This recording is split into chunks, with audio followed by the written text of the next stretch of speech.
Welcome to the France 24 Observers. This show is based on our network of observers, regular people from around the world who tell us what's going on where they are and send in photos and videos to document it. We verify it all here in Paris and bring the best to you. Guinea's next presidential elections will take place in October, but the opposition wants local elections to take place earlier because they're afraid that many current mayors are too close to the ruling party, and that this could mean fraud when it comes time to vote for president. These fears have led to repeated protests in the capital, with the police using their batons on demonstrators. Our observer wished to stay anonymous. The opposition called for protesters to go out in the street and express their anger with President Alpha Conde's government. Furious young people went out and burned tyres. I saw the police grab a boy and hit him with their batons. They sprayed tear gas on him too, before whisking him away. I don't know where they took him. There's another video in circulation online that was filmed in the neighbourhood of Bombeto. You can see police hitting a boy who looks like he's between 7 and 10 years old.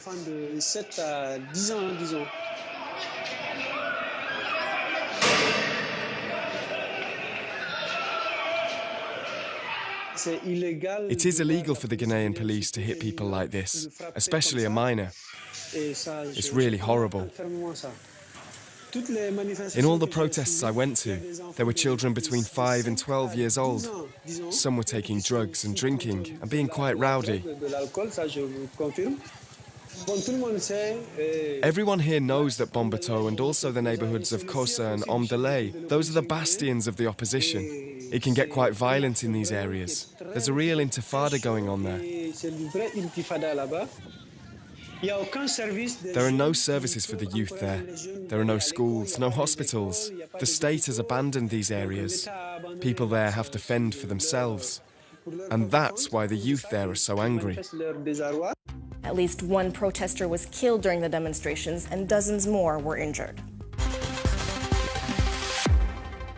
Until recently, the Iraqi city of Tikrit was under the control of the Islamic State organization. Then, earlier this month, the Iraqi authorities announced they'd taken it back.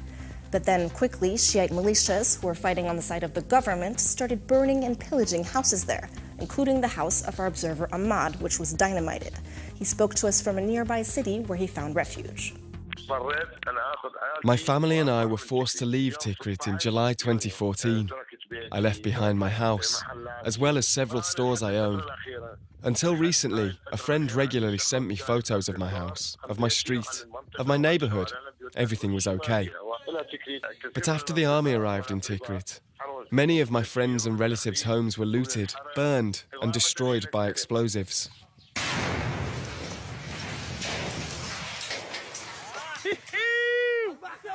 I lost my house, which was my most prized possession. It took me 12 years to build. The militias say they dynamite houses because they've been mined, but it makes no sense to do that. I don't believe them. They burned houses on purpose, and it seems that a state that is backed by an international coalition should have means to clear mines without destroying whole buildings.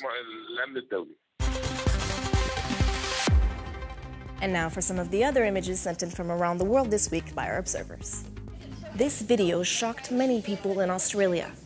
In a train for Sydney, a passenger verbally attacked two Muslims. That's not her doing it. That is a minority of people, not a majority of people, okay? It doesn't matter what they're doing. Don't sit there disrespecting someone that's got nothing to do with, okay? Have some respect. Have some respect. The passenger who filmed the scene is named Stacey Eden. She later told journalists that the woman who verbally attacked the couple had first compared them to Islamic State fighters, just because they were Muslim. The young woman's intervention was applauded on social media. Many called her a hero and deplored that anti-Muslim incidents like this are on the rise in Australia. On April 12th, hundreds of runners took part in the Pyongyang marathon. Many of them were foreigners who wanted to run a race in one of the world's most hermetic countries, North Korea. They seized this chance to take photos of everything that surprised them. For example, this pair of rudimentary running shoes and these sort of vuvuzelas made of paper.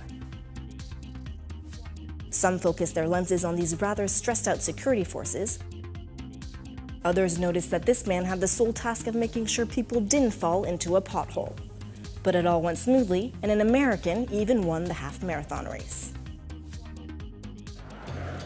In the west of Algeria roams a mysterious man wearing a jalaba. These photos are actually self-portraits by photographer Deba Ahmed Badreddine.